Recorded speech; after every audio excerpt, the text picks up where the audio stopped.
इस आर्टिकल में हम भोजपुरी की एकमात्र आधार कार्ड अभिनेत्री अंजना सिंह के बारे में जानेंगे और देखेंगे कि उन्होंने किस तरह से भोजपुरी फिल्मों में अपना नाम बनाया। अंजना सिंह का जन्म 7 अगस्त 1990 को उत्तर प्रदेश में हुआ था। यह भोजपुरी सिनेमा की मशहूर अभिनेत्री हैं। इन्होंने अपने कैरियर की शुरुआत भोजपुरी फिल्म फौलाद से की थी, जो वर्ष 2012 में रिलीज हुई थी। इन्होंने बाबा साहेब भीमराव अंबेडकर यूनिवर्सिटी, बिहार से ग्रेजुएशन किया है।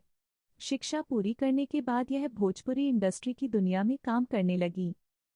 अंजना ने अपने फिल्मी कैरियर में कई सारी फिल्मों में अभिनय किया है। इनकी कई फिल्में सुपरहिट रही हैं, कुछ तो ऐसी भी रही हैं जो बम्पर हिट की कैटेगरी में आती हैं। लोगों से इनको काफी प्यार भी मिला है। आज इनकी पॉपुलरिटी काफी अधिक है। इन्होंने कई राजनीतिक फिल्म भी किया है जिसमें काफी अच्छी भूमिका निभाई है। अंजना सिंह भोजपुरी सिनेमा के अलावा महुआ टीवी चैनल पर सीरियल बच न सके कोई में भी अभिनय कर चुकी हैं।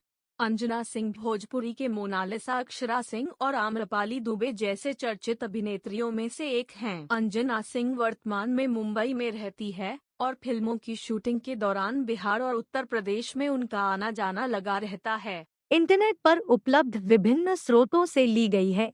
इसकी सटीकता में अंतर हो सकता है।